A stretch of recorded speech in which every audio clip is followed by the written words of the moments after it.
Hello, this is Nathaniel Cabanas, and I am doing a game review on Fallout 4. Now, for the first part, let's review this gameplay. I have provided a 15-minute series of events from a 2-hour play session, and the first thing to start is to look at the map after I've equipped my armor, which I will speak of shortly. But first, the map of Fallout 4. Fallout 4 has a pretty big map. Now I know that many other games which are open world and have randomly generated seeds will have a far superior map in terms of quantity.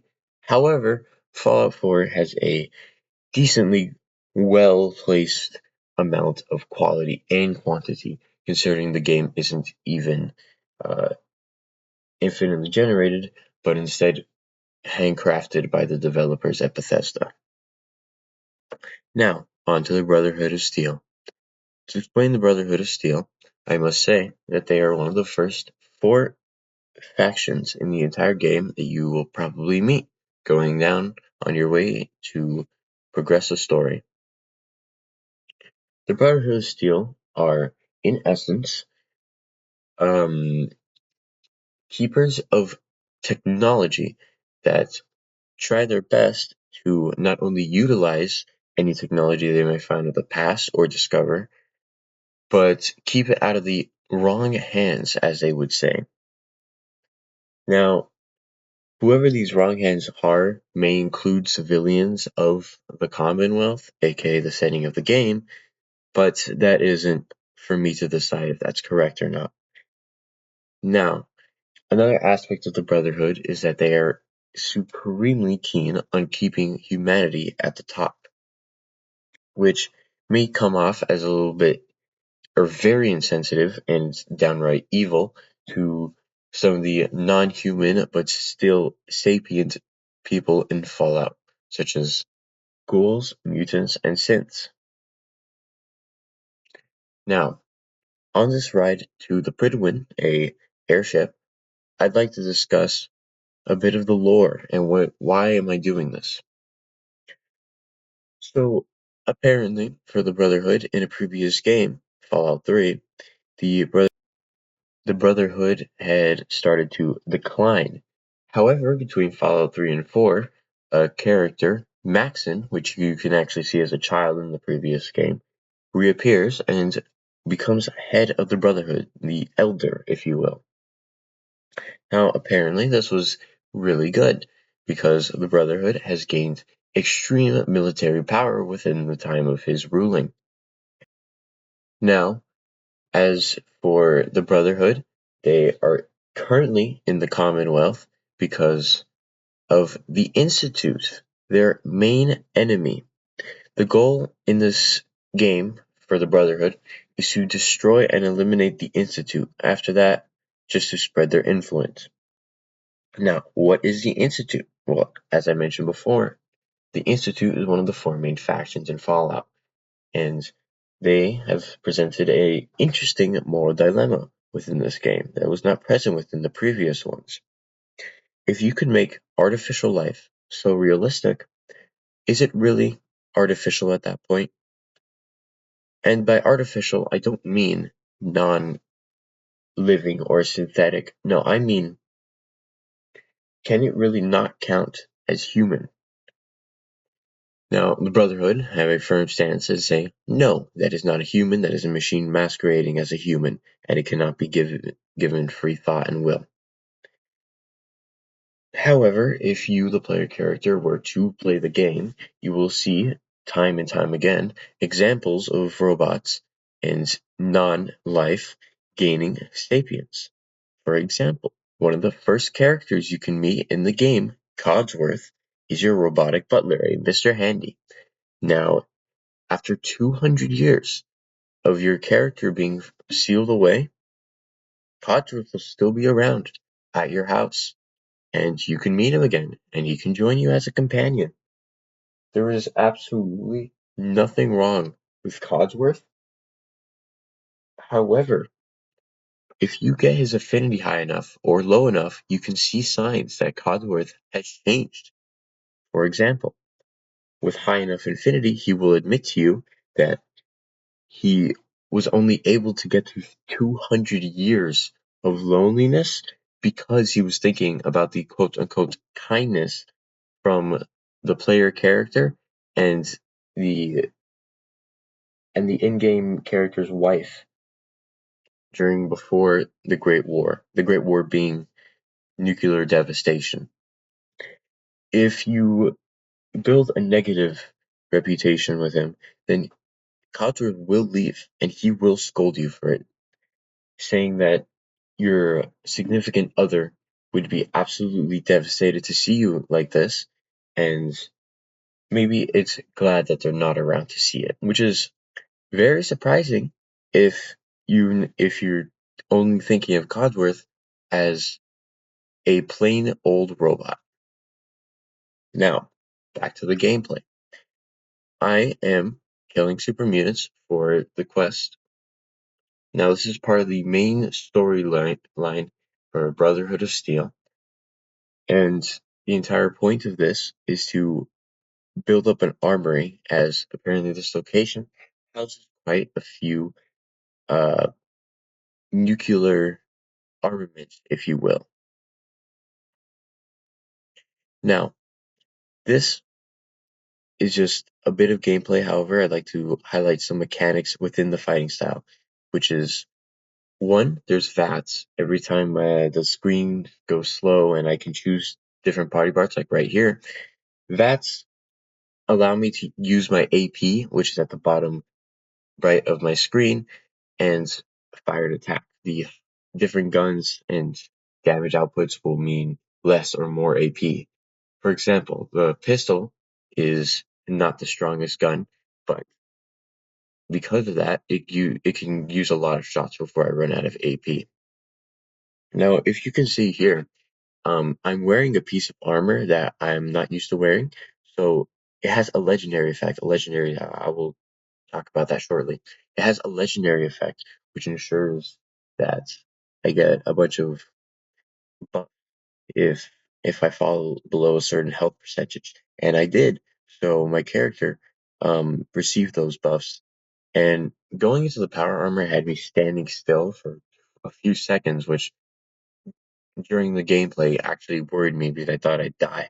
But no, I was fine in the end. Now, I'd like to say about legendaries, it's a system where any enemy in the game, aside from like set NPCs, can be legendary. It's just a chance. And if you kill that enemy, you'll get a legendary weapon, which is a normal weapon with a legendary effect from predetermined effects. It could also be applied to armor, so legendary armor, legendary weapons. The legendary stuff you get from these things, from these NPCs, are also completely randomized. As for example, I have two good examples. Two DLCs, Nuka World and Far Harbor, are supposedly very, very expensive, but I have not tried them out yet. I have not loaded them in. I have not touched them. However, I have got two DLC exclusive weapons from each. No, not weapons. One weapon, one armor piece. A weapon from Far Harbor, the harpoon gun. I don't have ammo for it because I've never even been to Far Harbor. And a piece of armor. The I believe it's the operators. Now, I'm done with Forge Strong. That was only one part. That was only one mission in the entire storyline. So moving on, I'm going to retake the castle. A mission for the Minutemen, the faction I mentioned before, which you cannot fail as they're the backup faction in case you somehow or willingly choose to fail every other faction. Now, I'd like to move on from gameplay because you've seen enough, meaning that I um if I see something I want to point out in my video, then I will, but I'm moving on. So gameplay and story. Done and done. Multiplayer unfortunately does not exist. People have tried with mods, but I've heard second hand accounts that it is not even worth trying because apparently it's very, very buggy. And that's something I need to talk about in the negatives of this game, which I'll go to later. Now, Fallout 4 is an incredibly unique game. Many people who've played the past Fallout games will argue that its story is lacking. However, despite the fact that its main story that is, there are plenty of side quests which are surprisingly and shockingly amazing, but the main story is unfortunately seen as far inferior to that of every other previous game. However, I'd like to I like to say that it's an extremely unique experience because to those who still haven't played Fallout, there is still so much to learn and to see. For example, as I said earlier, the the Institute presents a unique problem. If they create synthetic humans which are so human like they cannot be distinguished from regular biological ones, then is there really a difference? Can you really tell that their intelligence is not from their own instead of just pre-programmed nonsense um, that can be absolutely defined? Now, getting onto the music, I have to say that there's music in this game ranging from the 30s all the way to the 60s. So most of the songs here are going to be very upbeat, and there will be some rather crude lyrics sometimes. However, it is only a product of the time that this game is trying to emulate, and in all honesty, many of the songs are actually downright amazing. And I'm sure you'd agree if you listen to the soundtrack. Personally, I'm going with the basic The Wanderer. Um, The Wanderer is definitely my favorite soundtrack in this entire game, mostly because, as everybody else I've talked about agreed, it really captures the feel of exploring a post-apocalyptic world, but having this goofiness of Fallout and it being a game. Because this is 100% a I would say post-apocalypse, where people are trying to rebuild. The world is tough. There are deadly creatures everywhere. There are Um, there are raiders, gunners, and all sorts of nasty individuals, but you're just having a blast. After all, this is a game to the player. So the Wanderer, just exploring this game and experiencing it as a gamer should, is easily my favorite song. Now, next on the list, we have some negatives and positives. Ooh, alright. The negatives of this game are very clear, which is both the first is Bethesda. Bethesda, the company who made this game, are absolutely famous for creating buggy games in general. Now, personally, I have experienced many of these bugs, and because these bugs are hard coded. Now, the bugs that could just happen randomly to some players, I usually do not experience them, which I am thankful for, and I'd say it's great. Um, Another obvious negative is that, as mentioned earlier, the story mode is not the best it could be. It really isn't. It could be so much better. There are so many interesting ways to present your world, to present this world, and the story mode definitely had its flaws and its weaknesses. If you really dive in and pick apart the actions. But let's go on to positives. The shooting mechanics are amazing. the settlement building is restrictive in a way that lets you become very creative. For example, right here, I can place a floor mat, some wall decorations. I actually tried having it in a corner, but I couldn't fit it, so I had to put it on another corner. But the building in this game isn't too restrictive, is what I'm trying to say. There's always a workaround, and